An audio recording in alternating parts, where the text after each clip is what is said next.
कैसे छुपाए, उसके पास नहीं है कोई, उनको जो है वो कोई सलमानी टोपी दे दे कि वो नजर ना आए, तो वो नजर आ रहे थे। लेकिन मेरा सवाल यह है कि इमरान खान साहब, अगर आपके अंदर हिम्मत है ना, तो जाइए किसी रमजान बाजार का उसका दौरा कीजिए जहाँ पब्लिक है, आपको पता चले कि लोग आपके बारे में क्या सोचते हैं और आपके बारे में क्या कहते हैं। आपको अगर हिम्मत है ना, तो ये वो खड़े होकर ना, जिस लाइन में आपने लोगों को लगाया है, उस लाइन के अंदर खड़े होकर आप मुझे 2 किलो चीनी लेके दिखाएं। आपको समझ आएगी कि आपने वो जो है वो भैंसें, कट्टे, मुर्गियां, यहाँ से जो आपने शुरू किया था अब लंगर खाने, और आपने कौम को इस तरफ लगा दिया। आपने जो वादे किए थे उनमें से कोई वादा जो है वो आप पूरा नहीं कर सके। शहबाज शरीफ साहब जो हैं, उन्होंने जो रमज़ान बाज़ार लगाए थे वहाँ पर वाकई लोगों को रिलीफ मिलता था, लोग रिलीफ हासिल करते थे, और वो वहाँ पर शहबाज शरीफ को दुआएं मिलती थी। यही फ़र्क है सिलेक्टेड और इलेक्टेड के अंदर।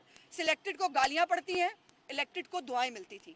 और रमज़ान बाज़ार, ये शहबाज शरीफ जो है वो हर बंदा शहबाज शरीफ नहीं बन सकता, ना शहबाज शरीफ के जो है वो मेहनत के करीब भी पहुंच सकता है। वो बुज़दार साहब ठीक है, वो बैठे होंगे अपने दफ्तर के अंदर, वो बुज़दार साहब को लाया तो जा सकता है, शहबाज शरीफ बनाया नहीं जा सकता।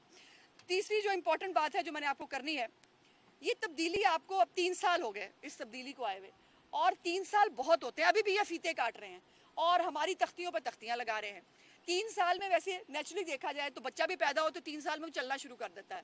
यहाँ पर ये हालत है कि ये बच्चा इतना माजूर है कि इसने अभी तक ना बोलना सीखा है, ना चलना सीखा है। और पाकिस्तान की जो माशी हालत है वो कल वजीर खजाना शौकत तरीन ने बड़े खुल के बता दी है। उसने कहा कि 4 साल में अगर हमने अगर अगले साल तक अपनी इकोनॉमिक ग्रोथ बेहतर ना की, तो 4 साल में अल्लाह हाफिज होगा पाकिस्तान का। ये लम्हा फिक्रिया है, ये मैं नहीं कह रही, ये लगारी साहब नहीं कह रहे, ये हम में से कोई नहीं कह रहा। ये पाकिस्तान का वजीर खजाना चार्जशीट कर रहा है। उसने पहले चार्जशीट किया आपकी पहली पॉलिसियों को, उसने कहा तबाह कर दिया, और अब भी वो वार्न कर रहा है कि पाकिस्तान के माशी हालात बहुत बुरे हैं। मेहरबानी करें शौकत तरीन साहब, ये ज़रा जब आप बैठते हैं तो जो किराए के तर्जुमान बिठाए हुए हैं आपने, और जो रोज़ आके झूठ बोलते हैं मीडिया के ऊपर, पाकिस्तान बड़ी तरक्की कर रहा है, पता नहीं कौन से प्लेनेट पर रहते हैं ये, या हम पीछे कहीं रह गए। हमें भी ले जाएं उस पंजाब में, उस पाकिस्तान में जहाँ आप तरक्की कर रहे हैं।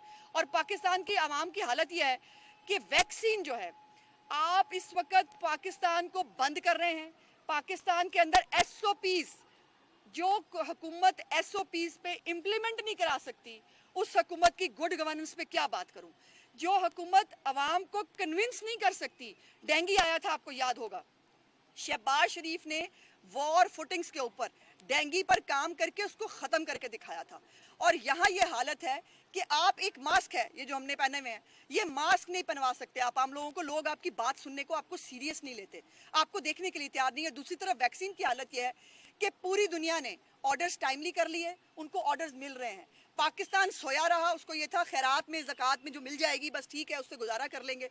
उससे हालात ख़राब हो रहे हैं। और अब जो सबसे बड़ी नेग्लिजेंस है, जो मैं आपके तवज्जुह से बताना चाहती हूँ, पाकिस्तान में अब से कोई 15-20 दिन पहले जब ये वेव जो है इसने ज़्यादा सिर उठाना शुरू किया, तब पाकिस्तान के अंदर जो मंथली डेली जो है वो 70,000 टेस्ट हुआ करते थे। ये आज NCOC की रिपोर्ट है जिसके अंदर वो 70,000 जो टेस्ट थे वो श्रिंक होकर अब 37,500 पे आ गए हैं। मुझे बताइए, 22 करोड़ का मुल्क, उसके अंदर 37,000 टेस्ट करेंगे आप भाई, तो फिर आपको शरह जो है वो 9% मिलेगी। अगर आप 70-75,000 1 लाख टेस्ट करें, आप देखें तो सही, दुनिया के अंदर लोग लाखों में टेस्ट करें। अगर आज इंडिया के अंदर हालात ख़राब हैं और वो झूठ नहीं बोल रहे, यहाँ पर झूठ और झूठी और मुनाफिक हुकूमत है जो हर बात में झूठ बोलती है, इंसानी जिंदगियों पर भी झूठ बोलती है। और आप जो है वो 37,000 टेस्ट करके हमें दिखा रहे हैं कि 9% है पॉजिटिविटी। इससे बड़ी मुजरिमाना गफलत नहीं हो सकती। आप लोगों को मार रहे हैं सिर्फ अपनी नालायकी और नाहिली छुपाने के लिए। वैक्सीन आप देने के लिए तैयार नहीं है, टेस्ट आप करने के लिए तैयार नहीं है, तो भाई आप हो क्यों? आप कर क्या रहे हो इस मुल्क के अंदर? इस मुल्क में आपने हमारी मईशत तबाह की, हमने सह लिया। आपने हमारे मुल्क की इखलाकी इक़दार तबाह की, हमने सह लिया। अब बात इंसानी ज़िंदगियों की है, और इंसानी ज़िंदगियों पे आलम यह है कि आप जो है वो टेस्ट तक नहीं कर सकते लोगों को करने के लिए। जब टेस्ट ही नहीं करेंगे तो आपको पता क्या चलेगा कि हालात कहाँ चले गए हैं। सो इसलिए ये 3-4 बड़ी इंपॉर्टेंट बातें हैं। गालियां देने से, बदतमीजी करने से, फिरदौस बाजी से मेरी रिक्वेस्ट है कि आपका पेट नहीं भरता हमें गालियां दे के। आप सुबह शाम सियासी मुखालफिन को बदतमीजी कर रही होती हैं, गालियां दे रही होती हैं, आपका पेट नहीं भरता और आप जो है वो सियासी मुखालफिन पर रहें तो बेहतर है। खुदा का वास्ता है, इस मुल्क को तबाही से बचाने के लिए एक ही हल है कि इमरान खान और इसकी करप्ट एसोसिएशन जो है, जब तक ये माफिया सारे अपनी गोद में पाल के बैठे हैं, कौन सा माफिया इनके पास नहीं है।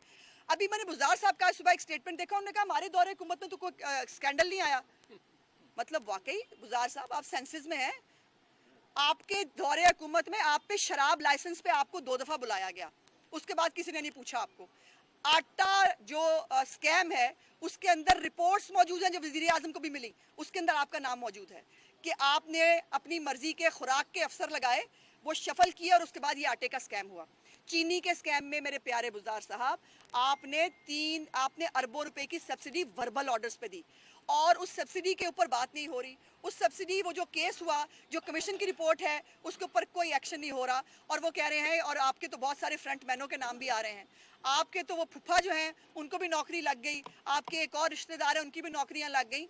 आप यही कर सकते हैं, आपकी इतनी हैसियत है। लेकिन ये जो आपको वो है ना जोम के स्कैंडल नहीं आए, एक से एक बड़ा स्कैंडल है आपकी दौरे हुकूमत में। वलादा बात है कि अभी आपकी फाइलें जो हैं वो दबा दी गई हैं, लेकिन वक्त आता है जब फाइलें खुलती हैं और फाइलें खुलेंगी और आपके कारनामे जो हैं वो पूरी कौम को पता चलेंगे। बहुत शुक्रिया जी। तो अच्छी बात है कि आपने बड़े अदब से फिरदौस अपा कह के पुकारा, ये अच्छी बात है। दूसरा, जो पंजाब में तब्दीली अगर काम नहीं कर रही तो अब तो नंबर गेम आपके पास मौजूद है, पीपल्स पार्टी आपके साथ है, जहांगीर तरीन ग्रुप नाराज है इनसे, उस पर भी काफ़ी, तो क्यों नहीं इस तब्दीली को पंजाब से पलट देते आप? देखिए, नहीं, हम किसी के बैसाखियों पे तब्दीलियां करने के हक में नहीं है और मैंने पहले भी गुजारिश की थी, हम निज़ाम की बात कर रहे हैं। हम पंजाब हुकूमत लेने की या वफाकी हुकूमत में इन हाउस चेंज की बात नहीं कर रहे हैं, हम निज़ाम की बात कर रहे हैं कि ये सिलेक्टेड को लाना अपनी मर्जी का। अब नया इंतखाबी इस्लाहात के ऊपर एक नया आरटीएस का ड्रामा किया जा रहा है। अब वो इलेक्ट्रॉनिक मशीनें बनाई गई हैं फवाद चौधरी साहब की तरफ से। अब मतलब मैं क्या कहूँ, शिबली फराज साहब उनके वेंटिलेटर्स को नकारा कह चुके हैं। अब इसकी जो बनाई हुई इलेक्ट्रॉनिक मशीनें हैं उनके ऊपर हम आंख बंद करके तबार कर ले। इस्लाहात जो है वो इलेक्शन कमीशन का काम है और वो उसको करना है। अब ये जो आपका सवाल है, देखिए जहांगीर तरीन का ग्रुप जो है वो अभी बेचारा शशोपंज में मुब्तला है, वो अपना फैसला तो कर लें, वो करना क्या चाहते हैं। और उनको मेरा ख्याल है कि रिलीफ मिलना शुरू हो गया है और अली एस जफ़र को ये जो फैसिलिटी उनको मिली है कि अली जफ़र जो है वो उनकी तहकीकात में इंटरवीन करेंगे और इमरान खान ब्लैकमेल होकर अपने उन लोगों से मिला और मिलकर उनको जो है एक केस के अंदर मुदाखलत की, कानूनी तौर पर जो बिल्कुल नाकाबिले कबूल है, मुदाखलत करके उनको रिलीफ देने की कोशिश की। तो मैं पूछना चाहती हूँ कि शहजाद अकबर हमारे जहेज में तो आया नहीं है, फिर हमारे केसों के ऊपर शहजाद अकबर को क्यों बिठाया गया है? वो क्यों बैठकर हमारे केस तैयार करता है और जो है वो किसकी बेल कहाँ रिजेक्ट करानी है और कैसे करना है। सो जहांगीर तरीन अपना ग्रुप अपना फैसला कर ले और जो है वो अल्टीमेटली ये बात तमाम तर बातें जो है वो नए इलेक्शन की तरफ ही जानी है और पाकिस्तान के मसाइल का हल नया इलेक्शन है। इस ये जो म्यूजिकल चेयर है इससे पाकिस्तान को कोई फायदा नहीं होगा।